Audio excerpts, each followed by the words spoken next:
I've met many people from many walks of life, but their economic statuses are across the spectrum, right? You generally tend to, I think, because of the way of the people you interview, you end up hanging out with people who are far more richer than the people I've met, right? Obviously, it's very hard to pinpoint what is a common denominator in all of these people who are rich. One, I assume, is some of them are under the radar because you're getting them on your podcast, and it's not very easy to get rich people to speak about their wealth, like we've established. Yeah. But is there something that all of these people have in common and how they made their wealth, or how they think about money that the average person watching this video is clearly missing? Yeah. So I'll take a couple of steps back because I don't want people to feel like, okay, because I'm famous, any billionaire or millionaire will talk to me and I have this unfair advantage that people also won't have. I'll tell you the fundamental problem which prevents people from becoming rich. The first thing is people don't know the rules of money.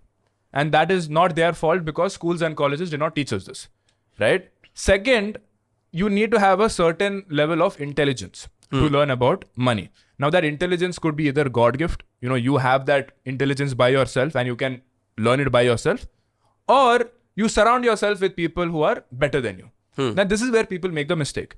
Every single one of us has that potential to make friends with people who are smart about money, but we simply don't. Everybody's success is determined by the people that you surround yourself with. Right. You are the average of the 5 people, as they say, right? Yeah. And it's not that you need to have millionaire and billionaire friends, right? Like, for example, when I graduated from RV college, I had 2 job offers. Either get into Hero Motocorp to, I was like a territory manager, go to different service centers and see if the work is happening properly. Because I was a mechanical engineer, so that was a logical job for me. Right. That was about to pay me 7.5 lakhs. CTC. Second option is KPMG, where I get to work with people who started from IIM ABC, work with partners who are dealing with CEOs of multinational companies. But the job is going to pay me 4.5 lakhs. It was a very difficult decision at that point of time. Either pick the job which pays 7.5 lakhs or pay 4.5 lakhs.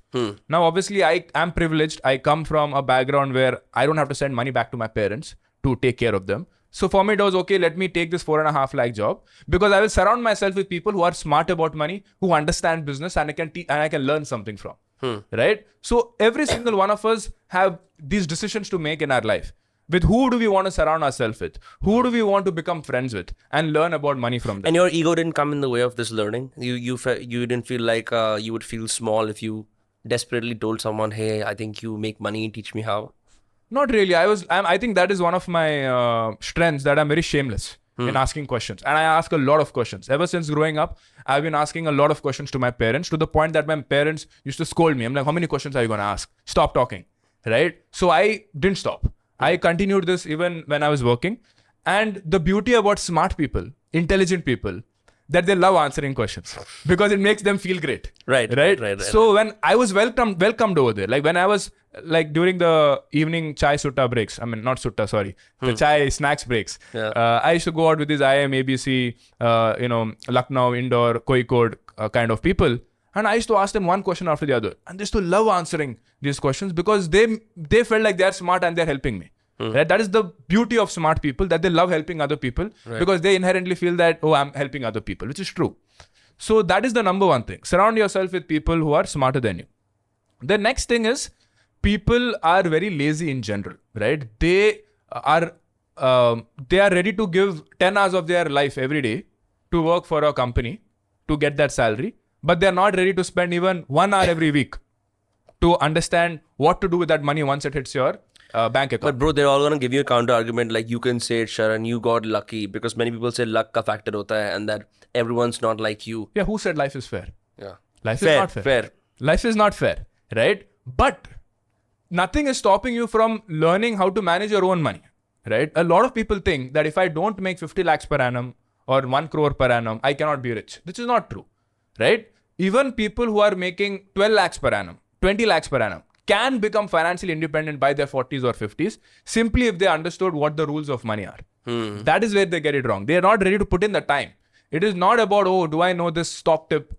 Do I know this hack which nobody knows?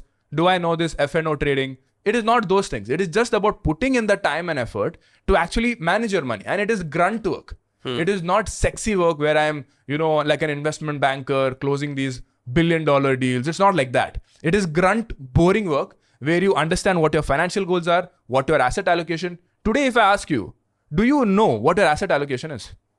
I don't. What is asset allocation? Do you know what that is? Like where my money is. Wait, let me think about it. Asset allocation, it's like how I've allotted. Okay, yeah, it's like how much of my money do I have in real estate, how much in Correct. Other financial instruments, something like that. Yeah. Correct. Most people don't even know what their net worth is. They will know Elon Musk net worth. Oh, he has become $250 billion. They don't know their own net worth. Right? Yeah. They don't know what their parents' net worth is. That's another important thing. A lot of people, there's a taboo in India, right? Yeah. We can't ask our parents about their money. Yeah. I have been asking my dad what his money is from the age of 10. It was just wired in me. Obviously, he didn't answer it. He answered it from the age of 18. That is when he started really opening up because he started trusting me. Because he's like, okay, you manage 2 lakh rupees. You manage it by yourself. Let's see what you'll do. And then as he saw, and luckily it was during And you grew it? I grew it because luckily it was during the time when, just before COVID. So 1 year, 2 year, I was beating his FD returns easily. So that was very easy for me to convince him. And then after COVID, the real boom happened, right? So then, now I manage all their money. My mom and dad, I manage their whole money. So the first thing to understand is, what is your net worth? Do you know what a net worth is? Yeah, roughly. But you don't know your asset allocation, right? Most people have invested in around 15, 20 different apps, right? Mutual funds, stocks, FDs, US stock, whatever, right? But they don't know what the total sums up to. Second, they don't know what is the division across various asset classes. They just blindly copy their friends. They think that, okay, because, oh, this person is the same age as me. This person is from the same background as me, same job. So obviously our investment should be the same. But it is completely wrong. Because one person might have very different financial goals. Your financial goals could be heavily skewed towards short-term goals. Maybe you want to open up a new business in the next 4 or 5 years. Or you want to plan for your wedding in the next 2 years. In my case, let's say I don't want to get married. I want to save up for only my retirement, which is coming 20 years from now. Or I want to save up for buying a house 10 years from now. So my goals are very long-term oriented. Your goals are very short-term oriented. But both of us have similar age. So our asset allocation should be completely different. Yeah, but I would be like, Sharan is also a creator like me, no? So let's just see what he's doing. Exactly. You will be like, okay, Sharan, just tell me some stock tips. Tell me what mutual funds. Yeah, I can to also invest just come to you and say it because I know you're a finance guy. It's like, you tell me, I'll just do what you say. Exactly. That is the mistake. So people should realize that I can't just blindly copy somebody else because my financial goals and that person's financial goals are poles apart.